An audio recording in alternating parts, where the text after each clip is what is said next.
সময় দেবো মানে? বুঝলাম না তোমার কথাটা। আমি মাকে বলেছি। ব্যাস, ছোট মাকেও বলা হয়ে গেছে। তাহলে আমাকে ফোনেই বলতে পারতে যে এখানে আসতে হবে না। তুমি এভাবে রাগ করছো কেন? মামি যদি শোনে। সব ডিসিশন তো নিজেই নিচ্ছ, আমার সাথে ডিসকাস করার কোনো প্রয়োজন মনে করো না। আমি আমি থোড়াই জানতাম মামি এতটা অসুস্থ। এসে দেখি মামা রান্না করছে, এখন ফ্যান গাল থেকে হাতও ফুরিয়ে ফেলেছে। আমি এভাবে কি করে বলো? মামির শরীর সত্যি খুব খারাপ, টিবি হয়েছে। দিদিভাই যখন নার্সিংহোমে ছিল তখন নাকি মামিকে ওখানে ভর্তি করা হয়েছিল। তুমি জানো টিউবারকুলোসিস কতটা ডেঞ্জারাস রোগ? জেনেছি বলেই এখানে থাকতে চাইছি। আমি মাকে বলেছিলাম হয় মামিকে ও বাড়িতে নিয়ে গিয়ে রাখি, না হলে আমি। কনক, এটা ছোঁয়াচে রোগ, আর যদি কোনোভাবে তুমি। মামাও তো এখানে আছে, মামা একা সব সামলাতে পারছে না। তুমি একটু ঠান্ডা মাথায় ভাবো, মামি সুস্থ না হওয়া অবধি আমি বাড়ি ফিরতে পারবো না। আই এম সরি, আমি এটা অ্যালাউ করতে পারছি না। ওনার এই অসুখটা হয়েছে, তার জন্য আমি ওনাকে নার্সিংহোমের অ্যাডমিট করার ব্যবস্থা করছি, বা এখানে নার্স রাখার ব্যবস্থা করছি। কিন্তু নিজের লোক যেভাবে যত্ন করতে পারে সেটা নার্স বা আয়া দিয়ে হয় বলো? তুমি কি এটা নিয়ে স্পেশালাইজেশন করেছো? হ্যাঁ, তুমি এক্সপার্ট, তুমি ট্রেন্ড। শোনো কনক, যা যা ব্যবস্থা করা হয় করো, যত টাকা লাগে দাও, কিন্তু তুমি এখানে থাকার কথা ভেবো না প্লিজ। তোমার মনে হতে পারে আমি কথাগুলো রুডলি বলছি, কিন্তু I am just being practical. Please emotional হয়ে তুমি ভুলভাল ডিসিশন নিও না কনক। আমি থাকবো এখানে। হয়তো তোমাকে আগে বলা উচিত ছিল আমার। আমি ক্ষমা চাইছি তার জন্য। তোমার অনুরোধটা রাখো, আমাকে কটা দিন এখানে থাকার অনুমতি দাও।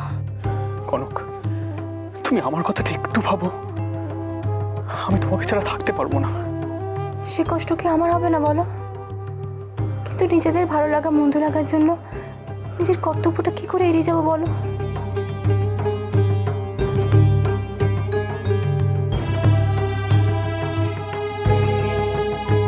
মাত্র কটা দিন, দয়া করে তুমি আমাকে। তোমার যা ইচ্ছে তুমি তাই করো। শোনো না, শোনো বলছি আমি, শোনো।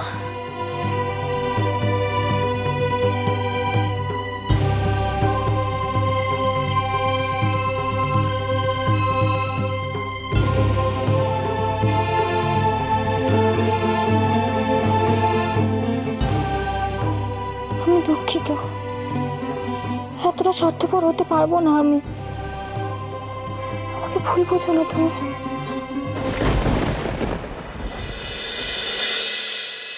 এখন পর্যন্ত যা খবর পাওয়া গেছে তাতে তোমার ধারণা ঠিক ইন্দিরা। বারবার আমাদের কন্ট্রাক্ট হাতছাড়া হওয়া, আমাদের ক্লায়েন্টদের লাস্ট মোমেন্টে সিদ্ধান্ত বদল করা, এই সব কিছুর পেছনেই একটা বড় প্ল্যান কাজ করছে। আর এসবই করছে আমাদের রাইভাল কোম্পানি রোজ পেটেল, যার মালিকের নাম অরুণেশ চ্যাটার্জি। দাদা, এখন অবধি যেসব ঘটনা ঘটেছে ভবিষ্যতেও সেরকম ঘটনা ঘটবে বা ঘটানোর চেষ্টা করা হবে। আমরা খুব খারাপ সময়ের মধ্যে দিয়ে যাচ্ছি দাদা।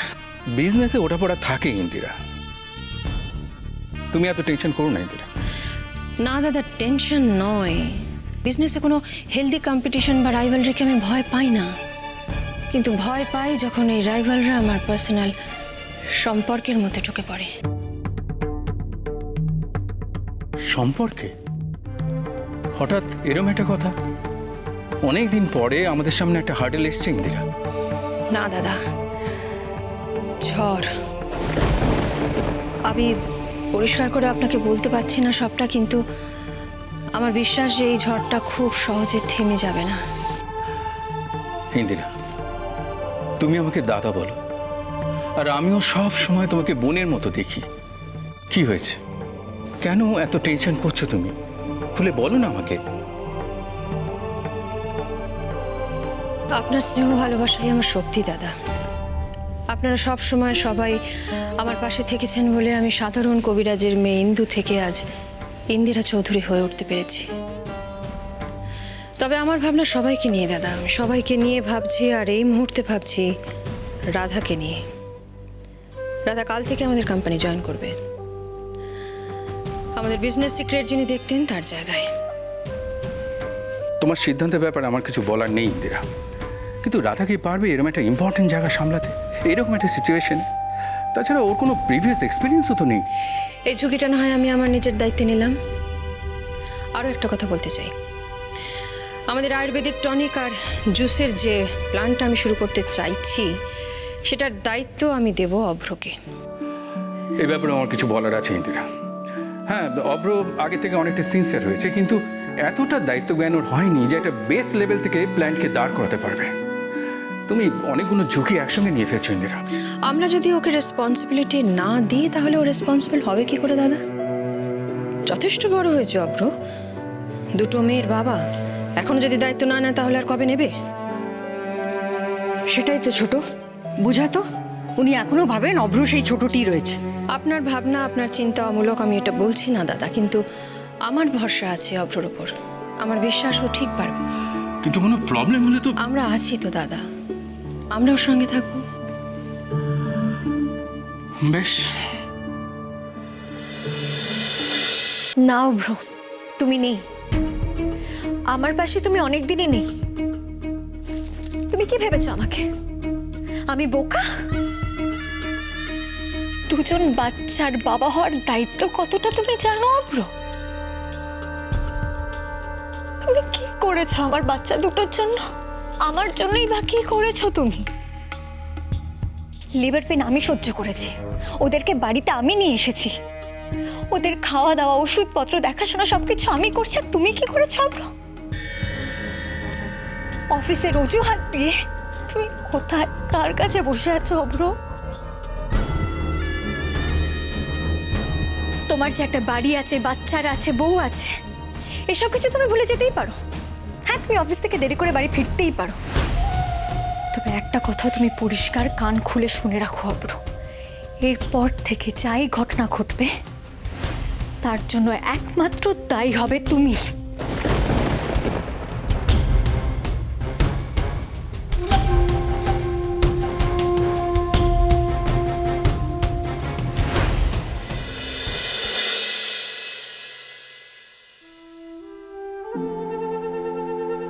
কেমন আছিস বল? ঝিলমিল ফোন করেছিল তাই না? এটা কি আমার প্রশ্নের উত্তর হলো? সরি, আমি কোনোদিনও তোর ফ্যামিলি ম্যাটারে ইন্টারফেয়ার করতে চাইনি অভ্র। আমি ভালো আছি, আগের থেকে অনেকটা বেটার।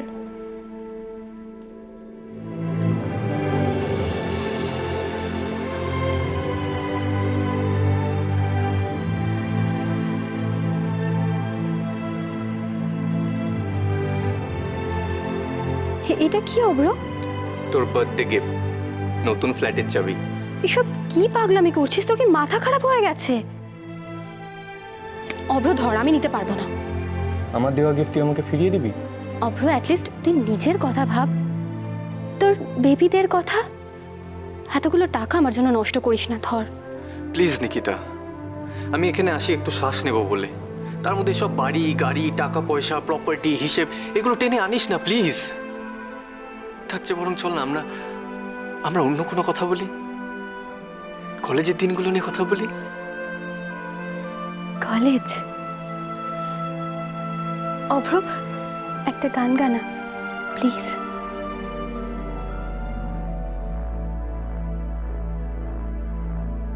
ফিরে গেছে কত বোবা টানেলের গলা চিরে আলো, ইচ্ছেরা ছুটে চলে